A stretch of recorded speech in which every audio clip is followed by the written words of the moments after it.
Vision be bullin'.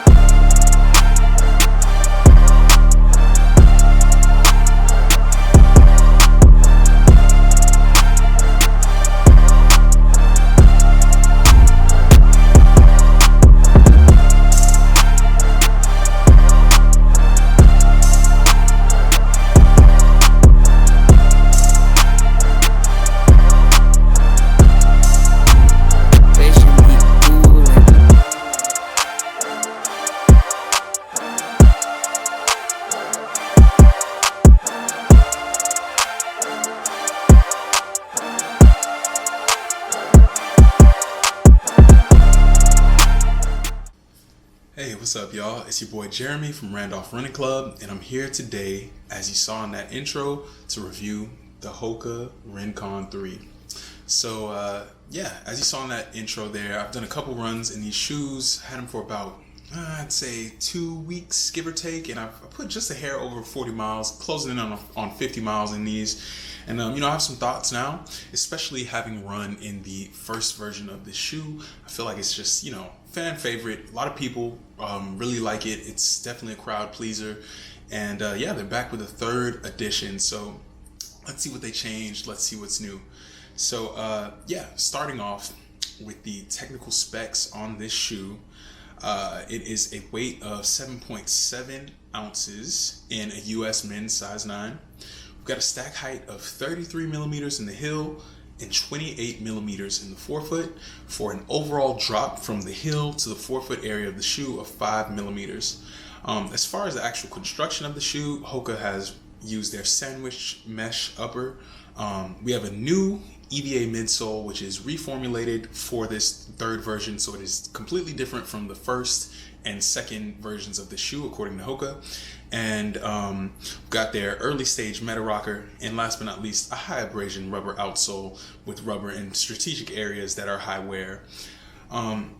So getting that out the way, not a ton of things have changed with this shoe in the sense that it is still a lightweight daily trainer, something that you can run in for the majority of your runs. I've taken this on long runs, I've taken it on intervals, easy days, everything in between, and I've got some thoughts. So breaking this down into a couple different sections, let's get started off with point number 1, and that is going to be the overall fit and comfort of this shoe. So I would say, just immediately out of the box, first thing that comes to mind is that this shoe is true to size. I ordered a size 14. I always go with 14. I think I'm in like a really weird space where I'm somewhere in between a 13 and 14. I probably need a 13 and a half, but no brands seem to carry that. It's just not a standard size. Once you get past like 12, I think they start going in whole numbers only. So I always go with 14. Had no problems here. Felt like I had the right amount of room in the shoe.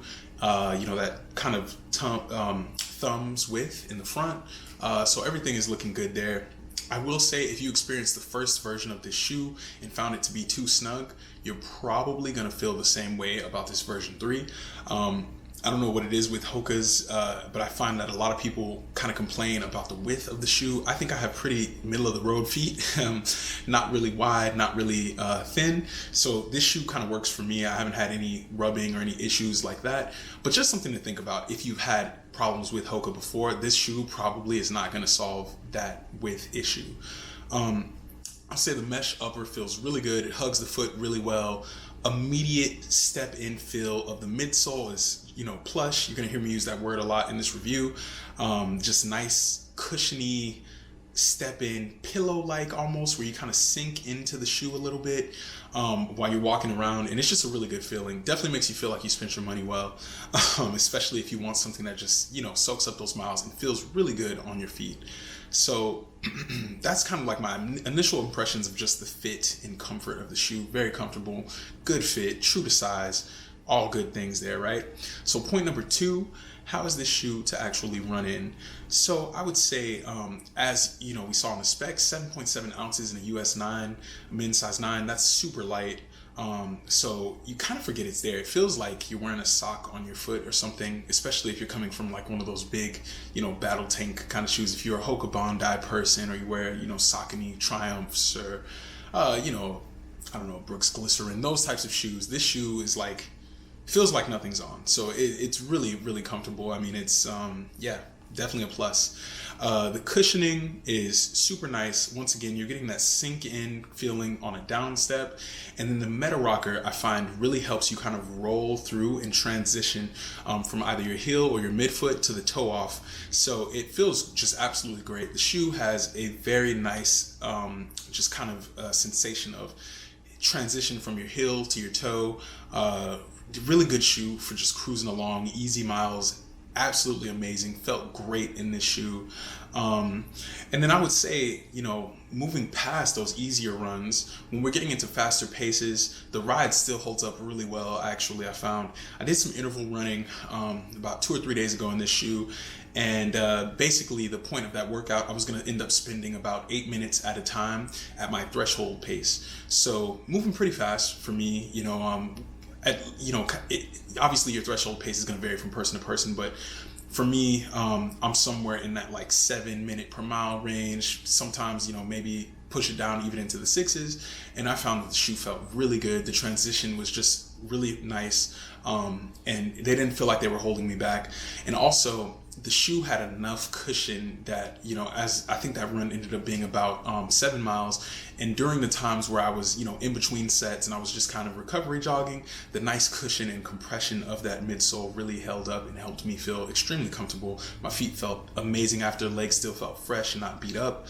So I definitely think that while this shoe won't fool you for being like a carbon plated racer or anything like that, this is definitely a shoe that can pick up the pace. I mean, it's lightweight and it has all the intangibles there of a really good fitting upper for you to be able to use this if you so desired for a half marathon or full marathon. I mean, honestly, I think you could probably run a pretty quick 10K in this shoe. So if you want one shoe to do everything, I think this shoe could kind of fit the bill in that way. And last but not least, just on the run observations, I took this on a 14-mile long run as well. And my feet felt amazing. There were no hot spots. I didn't get any blisters or any rubbing or anything like that. And I finished the run feeling really good. I was able to actually push the pace the last couple miles as part of that workout and didn't have any issues. So jack of all trades, great shoe on the run as well. Point number 3, we're going to get into durability predictions. So if you know anything about the Rincon, you know that this has always been kind of the Achilles heel of the shoe. My version 1 that I had, I believe I got those up to about 230 miles or so, and that was the end. I probably should have retired them before that, because I would say at about 175 miles, I started to really feel like the midsole had gone kind of flat, felt some discomfort, just like joint wise and in my feet during runs that I didn't feel previously. And as soon as I switched to a new pair of shoes, all that went away. So I would say the first version, at least for me, being a kind of heavier guy, I weigh about 215 pounds. This shoe, the first version, kind of felt flat for me at 175-ish miles, maybe even a little before that. So some people got more, but for me, that's not great. But this new version has a reformulated midsole, still EVA, but Hoka is saying that they've focused on durability. They've added a little bit more rubber coverage as well. So at least for my initial running in this shoe, and I'll show you the bottom of it here, I have found that the midsole looks better than version 1 did at this point for me. So you see a little bit of scuffing there, but I would say as a whole, the shoe looks pretty solid. I'm not really getting a ton of crazy scuffing that I wouldn't expect. I think it's definitely, right here is like kind of the area in the midfoot where I think I spend a lot of time that you see the most scuffing, but all in all, it's holding up pretty well. Still feels great, obviously, but you would expect a shoe with only, like 45 miles to feel pretty good. So I think just based on my initial impressions compared to the first version that I also ran in, and other shoes that I have run in recently that have like a similar, like a Saucony Kinvara 11, for instance, that have a similar like rubber coverage on the bottom. I think this is holding up pretty well so far.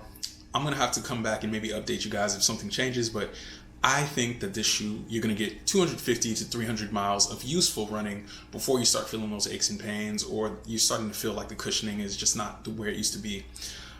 So yeah, my 2 cents on durability. Now let's talk about number 4. We're getting into value now. So this shoe is $115. I personally think that is a really good value for the type of shoe that it is. The main knock that you would have on it would be durability. But when you kind of think about the other shoes that are in this range, this price range, performance range, you start thinking about shoes like the Nova Blast 2, you think about the New Balance Rebel version 2, maybe the Kinvara 11 from or Kinvara 12 from Saucony. And I find that those shoes, at least in my experience, I've had the Nova Blast 1, I've run in fuel cell shoes from New Balance, and I am very savvy on like Reddit, kind of seeing other people's thoughts on that shoe, the version 2. I have the Kinvaras. Those shoes don't seem to last significantly longer than this. I would say the Nova Blast felt pretty good for me up until like 250-ish or so. And I mean, I could still run in mine for sure, but definitely not as good as they felt day one. The Kinvaras, kind of same thing as the Hoka Rincons. I find that, maybe 150, 175 miles, they're starting to feel a little bit less fun for sure. And the Rebel V2 is definitely kind of the same thing. I see people with uppers ripping and stuff in the 200-mile range. So, and all those shoes cost more, barring the Kinvara, which is, I think, $110. So I guess what I'm trying to say here is, I think this shoe, for how much it costs, I don't think that there's necessarily competition that offers the same value proposition, that has the same great feeling and lasts significantly longer. So people might say that, oh, it's a bad value because it doesn't last, but if you can't find another shoe that lasts as long or longer than this, that costs the same as this and feels as good, then I guess it is a good value. So yeah, and it kind of makes me think of the like Bill Withers song, Use Me. I don't know if you guys are familiar with Bill Withers, RIP to him, definitely legend of the soul music genre. But, he had a line in that song I'm going to quote here. It was, "Yes, I want to spread the news that if it feels this good getting used, oh, you keep on using me until you use me up." And that is how I feel about these shoes. I feel like they feel so good. If the knock is the durability, then what the heck, keep on using them until you use them up and buy another pair because they're $115. And, maybe when version 4 comes out, they're going to be on sale. You can still get version 2 for a couple bucks less, which is a good shoe as well. So maybe just make the all Rincon rotation. I don't know. But yeah, that's my 2 cents on that. So finally, point number 5, and this will close us out here. This is the overall verdict on the shoe. I would say, 10 out of 10, I would buy the shoe again. It's been a phenomenal ride. Definitely a very comfortable shoe. I've been able to use it for a plethora of different styles of runs, and I intend to keep on using it, until I can't use it anymore. So hopefully that's a while from now, but definitely a great shoe. I think you can race in it if you need to, definitely can daily train, you can do your long runs in it, and all in all, just super comfortable. So yeah, those are my thoughts on the Hoka Rincon 3. I hope you enjoyed this video. If you did, feel free to hit that like button. Maybe drop a note in the comments and, tell me about your thoughts of the shoe if you've tried it.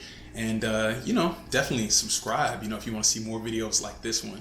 But anywho, stay blessed as always. Continue to inspire others and stay safe out there, y'all. I'll see you in the next one. Take it easy.